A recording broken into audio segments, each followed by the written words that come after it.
What's up YouTube? In today's video we're going over my top 10 favorite cards from 2K22. Now these cards weren't the best necessarily, but they are my favorite and I thought it would be fun to share them with you guys while we're waiting for 2K23. I'm gonna be having more of these top 10 videos, maybe some just random videos until 2K23 drops in about 11 days. So without further ado, let's get into the video. So at number 10, we got a card that came out in March, Cam Reddish. When he dropped with that RJ Barrett card, and these two were just incredible for me. But more so this Cam, that's why he's here at number 10. I mean, his defense was amazing. I love the Paul George release. And this card just got me buckets and played D. He was a good cone, and I used him for quite a while. I stopped using him, and then they came out with this duo, which made him a dark matter, gave him some extra badges, and just made him an overall better card. And yeah, that's why this card comes at number 10.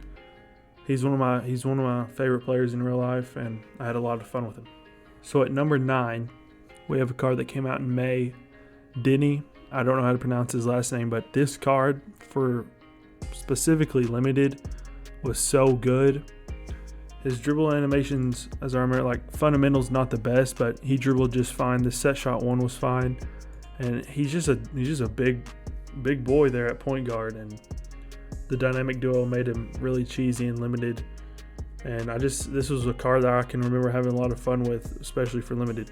That's going to be a trend you're going to see on this list. A lot of cards, because I'm a no money spent player, and you'll see more of that with 2K23. But I love budget cards. I know a lot of people don't have money to pull cards from packs, and Denny was one of those guys. I don't remember how much he was when he came out, but he wasn't that expensive, and he was good for what he was. So at number 8, we have another budget card, limited beast. And the one reason I have this card on the list is because I'm not the best dribbler, so him having Scotty behind the back in January for a Ruby was super good for me. His defense was super good. I got more chase down blocks with this card than I can't remember another card that got me more chase down blocks. So that's why he's in here at number 8. And yeah, I had a lot of fun with Dante. Number 7, we have a card that came out in May from that playoffs agenda, Jordan Poole. Now just an absolute flamethrower for me. He came off the bench, and I just had a lot of fun with him, torching people. And you know, he's just kind of like a basic point guard, but I mean he's 6'4", so his height was okay, but he had a lot of off shooting badges, and you could really cook with this card. At number 6, we got Paul Silas. He came out in October, so he came out pretty early in the game. He was a triple threat reward, and he was one of the first triple threat rewards that I got. And this card on defense was so good for me. You could put him on the other team's best player, and he would lock them down. So as you can see, he had no shooting badges, but I cannot remember like having an issue with this card shooting. He always did fine. His dribbling, he had Shifty and Scotty behind the back, which was huge in October for a diamond, especially a power forward. So that's why he's here at number 6. He'll probably go down as one of the most memorable cards for me, just because when I got him, he really carried me for a while, especially when Clutch Time came out. At number 5, we got another triple threat reward that came out in June, Kelly. He's kind of similar to Jordan Poole, as I just like to cook with him coming off the bench, and just an overall solid card. I mean, he's just a cone, but 6'7", that he has a huge player build in game. 7'2" wingspan. His defense is good. His shooting's good. Everything's good. His dribble animations. He had quick, Scotty behind the back. So overall, just a fun card for me. He's also one of my favorite players in real life, and yeah, I had a lot of fun. So as we get, these next 3 cards are really the 3 cards that got me through limited this year, helped me get every ring. So at number 4, we got Big Wong, 7'7", 7'4" wingspan. He came out in November, but when this card came out, I didn't really even notice it until I started getting cooked with him in limited games, and I had to pick him up. This card was great for pick and pop. He's just a big body. He could bully people in the paint. Just an overall solid card. He had jump shot 28, which was fine as I remember. And yeah, just had a lot of memorable moments of him carrying me in limited. So now we're to the top 3. And these are probably my favorite players from this year. And at number 3, we got Jonathan Isaac.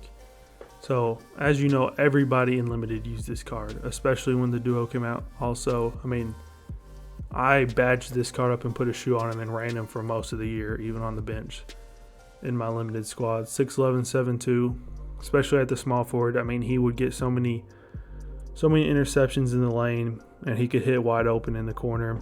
And if you needed to, you get him to the bucket and get a dunk. But this card blocked. It was amazing.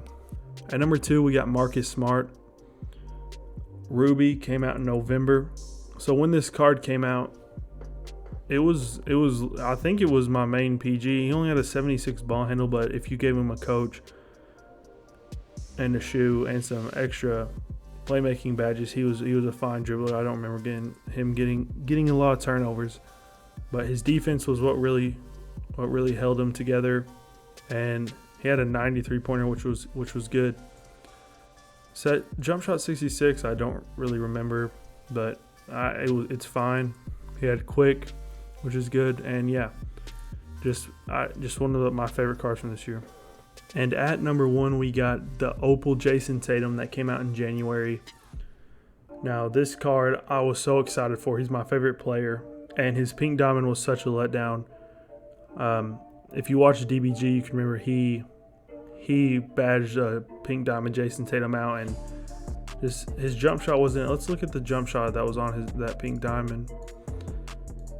See, he had set shot 34, which was just not good. It was too slow. But then they came out with this Opal in January and gave him jump shot 107, which was very good.